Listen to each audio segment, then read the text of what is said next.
Hello दोस्तों, नमस्कार। आपका वाई वन स्टडी पॉइंट में स्वागत करता हूं। साथियों, आपको तो पता ही है अभी जो आपके हाल ही में जो परीक्षा होने वाले हैं, जैसे कि रेलवे ग्रुप डी और एनटीपीसी और एसएससी सीजीएल के, है ना। तो उन्हीं के लिए मैं क्या आपको प्रैक्टिस सेट करा रहा हूं। और ये प्रैक्टिस सेट साइंस के हैं, जिसमें आपको फिजिक्स, केमिस्ट्री, बायोलॉजी तीनों का समावेश होता है, ठीक। और मैं आपको 20 क्वेश्चन लेके आता हूं, जिसमें कि आपको प्रैक्टिस सेट कराता हूं। कहने का मतलब जो आपके प्रीवियस ईयर के पेपर हैं और जो इंपॉर्टेंट लग रहे हैं कि हाँ ये क्वेश्चन एग्जाम में पूछे जा सकते हैं, है ना। तो आप यहाँ पर प्रैक्टिस कर सकते हैं, है ना, कि कितना क्वेश्चन आपका सही हो रहा है, जिससे कि आपको अंदाजा हो सके कि हाँ हम साइंस हमारा कहाँ तक तैयार है, ठीक है। आइए तो साथियों शुरू करते हैं आपका जो आज का सेशन है। तो देखिए, हमने आपको 20वां प्रैक्टिस सेट कराया था, तो उसमें एक क्वेश्चन पूछ रखा था हमने। और क्वेश्चन क्या था? मनुष्य के आंखों में वस्तु का प्रतिबिंब कहाँ बनता है, ये पूछ रखा था। तो बताइए साथियों कमेंट करके कि प्रतिबिंब जो है कहाँ बनता है ना। तो अगर हम मनुष्य के आंखों में वस्तु का प्रतिबिंब कहाँ बनता है इसकी बात करें तो कहाँ बनता है, मैं आपको बता दे रहा हूँ कहाँ। रेटिना पर बनता है। कहाँ पर? रेटिना पर, ठीक है। आपका राइट आंसर ये हो जाएगा, कहाँ पर? रेटिना पर। तो आइए साथियों शुरू करते हैं। इससे पहले मैंने आपको प्रैक्टिस सेट नंबर कितना 20 करा दिया है ना। प्रैक्टिस सेट नंबर 20 करा दिया है, जिसमें कि 20 क्वेश्चन हमने वहां पर हल कराया आपको। अगर आप इस क्लास को नहीं किए हैं तो हमारे प्लेलिस्ट में जाकर वहां से क्लास कर सकते हैं और आप चेक कर सकते हैं कि आप इन क्वेश्चनों में से कितना क्वेश्चन को अटेम्प्ट कर पा रहे हैं। मैंने आपको पहले ही बता दिया, जो भी मैं क्वेश्चन आपको करा रहा हूं ये सब क्या है, प्रीवियस ईयर के क्वेश्चन है। और प्लस थोड़े बहुत क्वेश्चन ऐसे हैं जो कि इंपॉर्टेंट क्वेश्चन है कि आपके एग्जाम में पूछे जा सकते हैं, है ना। ऐसा नहीं है कि पूरा 2-3 क्वेश्चन, ठीक। आगे देखते हैं। आगे आज का सेशन क्या कह रहा है, देखिए। उससे पहले आपको एक सुविचार मैं बता दूं, आज का सुविचार क्या है, जैसे कि मैंने क्लास शुरू होने से पहले आपको हर क्लास में कराता हूं। देखिए पहला ये क्या कर रखा है सुविचार। यह दुनिया मतलबी है भाई, यह दुनिया मतलबी है भाई, तुझे कदम कदम पर टोकेगी, तुझे कदम कदम पर टोकेगी, खुद से कुछ होगा नहीं, खुद से कुछ होगा नहीं, तुझे करने से रोकेगी, तुझे करने से रोकेगी। तो साथियों समझ रहे हो ना बात को। जो भी आपको रोके अपने हिसाब से काम करिए, है ना, कि कोई भी काम ऐसा नहीं है जो आप कर ना सके।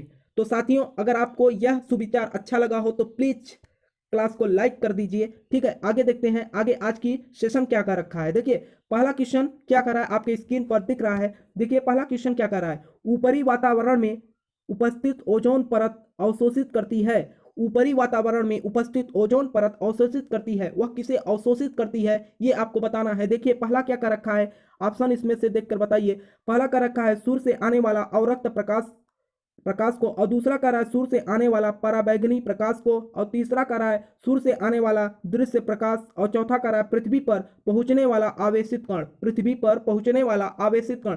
तो साथियों इसमें राइट आंसर क्या होगा, आप कमेंट करके बताइए कि इसका राइट आंसर क्या हो जाएगा। देखिए पहला सूर्य से आने वाला अवरक्त प्रकाश इसे तो नहीं करता, लेकिन आपको पता है सूर्य से आने वाला पराबैंगनी प्रकाश को क्या करता है, ये ओजोन परत अवशोषित करती है। नहीं तो ये पराबैंगनी किरणें क्या करेंगी, हमारे शरीर को हानि पहुंचाएंगी, जिसे हम क्या कहते हैं, कुछ कुछ ना कुछ क्या बीमारियां होने लगेंगी। तो ठीक, तो क्या हो जाएगा इसका राइट आंसर, बी हो जाएगा, ठीक। सूर्य से आने वाली पराबैंगनी प्रकाश को क्या है, रोकता है या अवशोषित करता है, ठीक। आगे देखते हैं आगे क्वेश्चन क्या है, आगे क्या कर रखा है।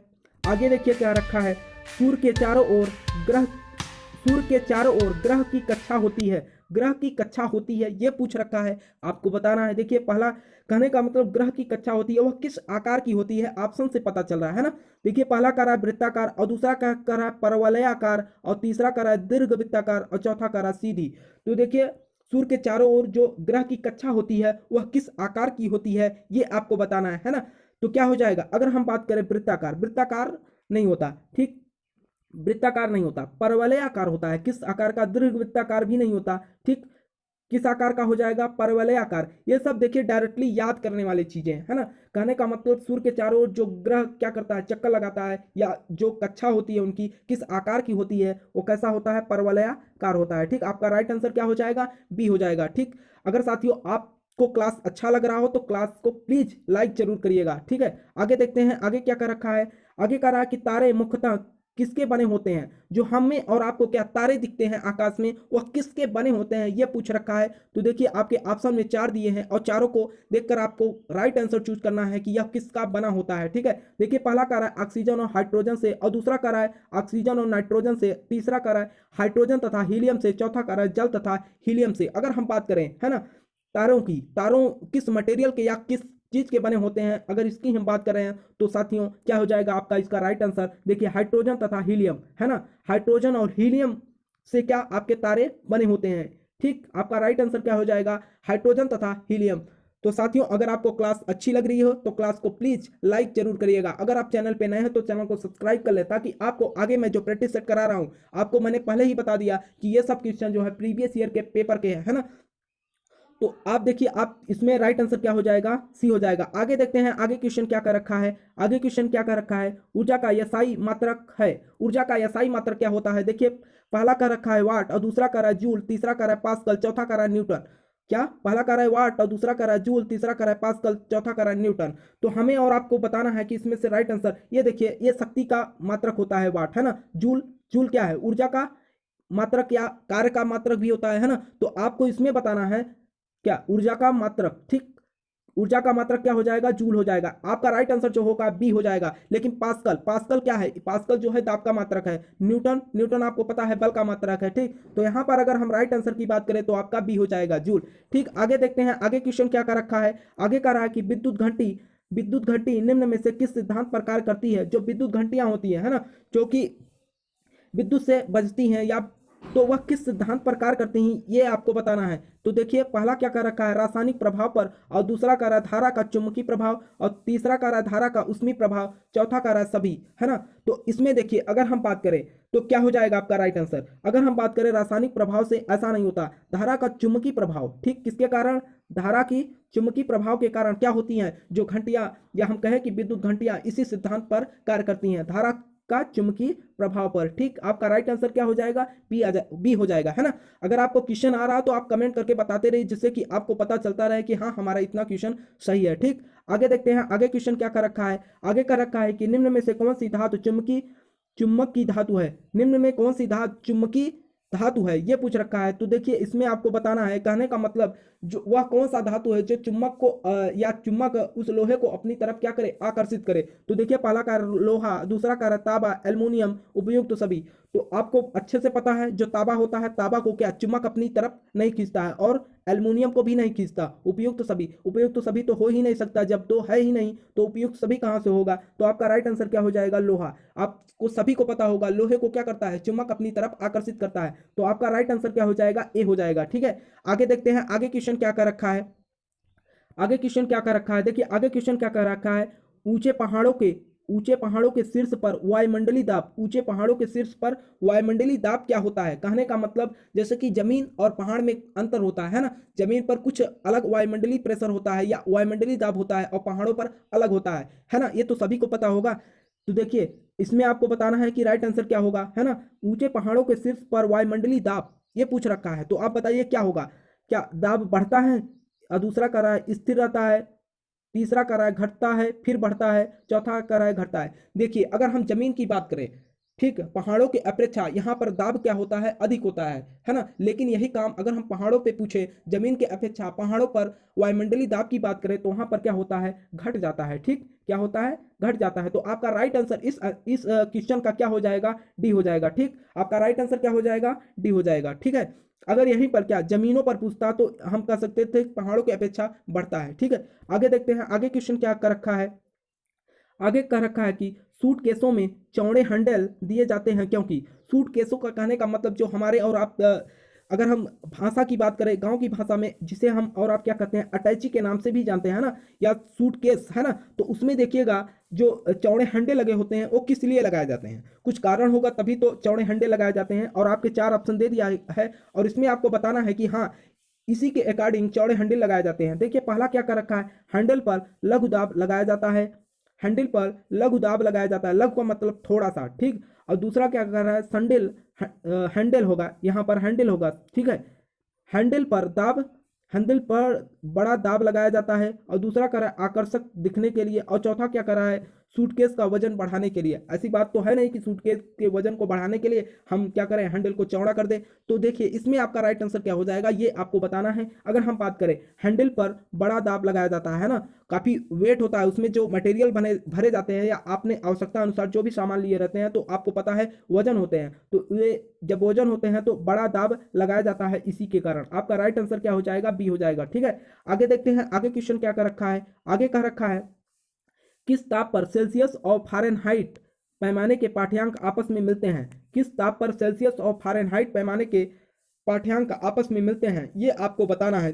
ठीक, देखिए यह क्वेश्चन आपके एग्जाम में, अगर एग्जाम में हम बात करें, है ना, एग्जाम में बात करें तो बहुत बार यह क्वेश्चन क्या आपके एग्जाम में रिपीट किया है। ठीक, तो देखिए पहला क्या कर रखा है 40, दूसरा कर रहा है 212 और तीसरा क्या कर रखा है 100 और चौथा कर रखा है 0। तो ये आप ध्यान रखिए, इसे याद ही कर लीजिए। सेल्सियस और फ़ारेनहाइट पैमाने में जब भी आपस में पाठ्यांक बराबर की बात करें तो आप रखिएगा इतना 40, है ना, कितना 40। आपका राइट आंसर क्या हो जाएगा, ए हो जाएगा इसका। ठीक, आगे देखते हैं, आगे क्वेश्चन क्या कर रखा है। आगे कह रखा है कि हाइड्रोफाइट, हाइड्रोफाइट कहते हैं, हाइड्रोफाइट किसे कहते हैं, ये पूछ रखा है और आपको बताना है। बताइए क्या होगा। देखिए पहला का रखा है एक समुद्री जानवर को कहते हैं, और दूसरा का रखा है एक जली पौधे को, और तीसरा का रहा एक पौधे रोग को, और चौथा का रखा है एक जड़ रहित पौधे को। क्या, एक जड़ रहित पौधे को। अगर हम बात करें इस क्वेश्चन का आंसर क्या होगा, ये आपको बताना है। तो हम आपको बता दे रहे हैं, हाइड्रोफाइट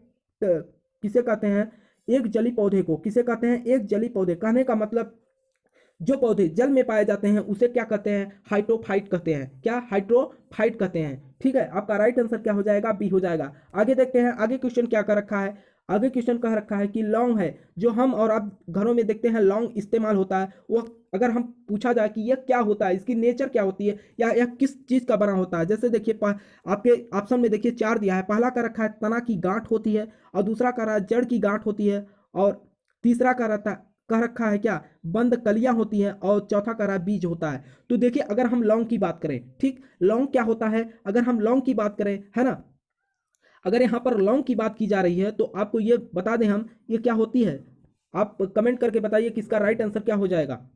ठीक, क्या हो जाएगा, बताइए इसका क्या आंसर होगा। तो इसका राइट आंसर क्या हो जाएगा, ये बंद कलियां होती हैं, है ना, क्या होती हैं, बंद कलियां होती हैं। आपका राइट आंसर क्या हो जाएगा, सी हो जाएगा। आगे देखते हैं, आगे क्वेश्चन क्या है। आगे क्वेश्चन देखिए क्या कर रखा है। कह रखा है कि निम्न में से कौन सा रूपांतरित स्तंभ है। निम्न में से कौन सा रूपांतरित स्तंभ है, इसमें आपको देखकर बताना है। देखिए पहला क्या कर रखा है, कर रखा है गाजर, और दूसरा कर रहा है शकरकंद, और तीसरा कर रहा है नारियल, चौथा कर रहा है आलू। तो इसमें आपको बताना है कि रूपांतरित स्तंभ है ना। तो देखिए आपको आंसर बताना है। देखिए पहला क्या है, गाजर, और दूसरा क्या रहा है, गाजर को देखिए हम क्या करते हैं, बीज को लाते हैं और जब उसकी बुआई करते हैं कुछ दिन बाद गाजर तैयार होता है। एक प्रकार से कहते हैं हम कि बीज का इस्तेमाल किया गया। शकरकंद में भी यही कंडीशन है। नारियल में देखिए, नारियल को हम लगाते हैं तब जाकर नारियल का पेड़ तैयार होता है ना।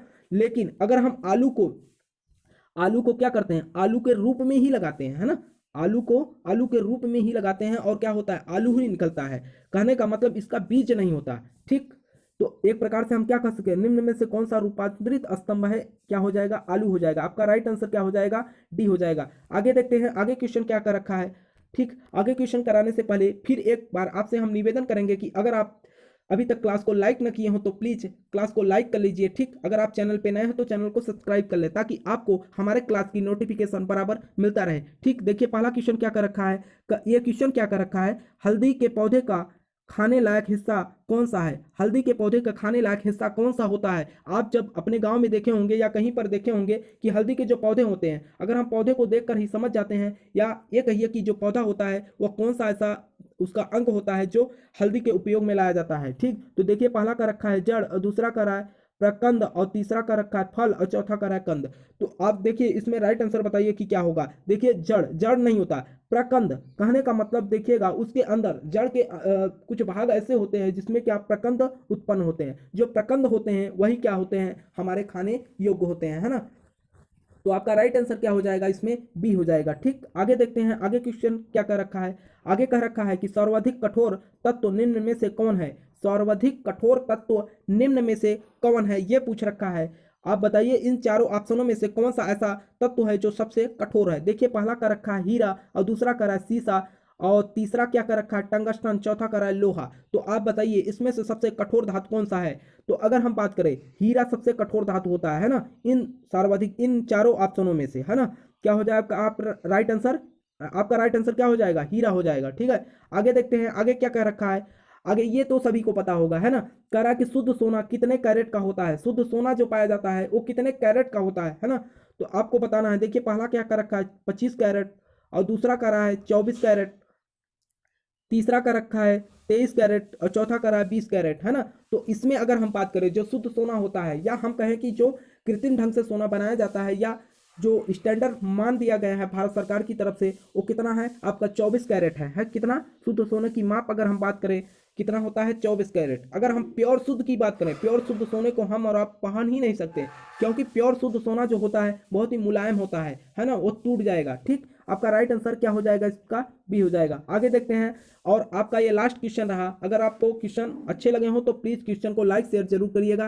देखिए एक क्वेश्चन मैं आपको छोड़ रहा हूं, आपको जैसे कि पता होगा हर प्रैक्टिस सेट में मैं आपको एक क्वेश्चन होमवर्क देता हूं और उस क्वेश्चन को आपको कमेंट में जवाब देना होता है। अगर आपको आ रहा है तो जरूर कमेंट में बता दीजिएगा, अगर नहीं आ रहा है तो आप इस क्वेश्चन का सलूशन देखकर बताइएगा। ठीक, तो देखिए क्वेश्चन क्या है, रतौंधी रोग किस विटामिन की कमी से होती है, रतौंधी रोग किस विटामिन की कमी से होती है। इस क्वेश्चन का जवाब आप जरूर नेक्स्ट क्लास में लेके आइएगा। अगर आपको क्लास अच्छी लगी हो तो क्लास को प्लीज लाइक शेयर जरूर करिएगा। अगर आप चैनल पे नए हैं तो चैनल को सब्सक्राइब कर ले ताकि आपको हमारे क्लास की नोटिफिकेशन बराबर मिलता रहे।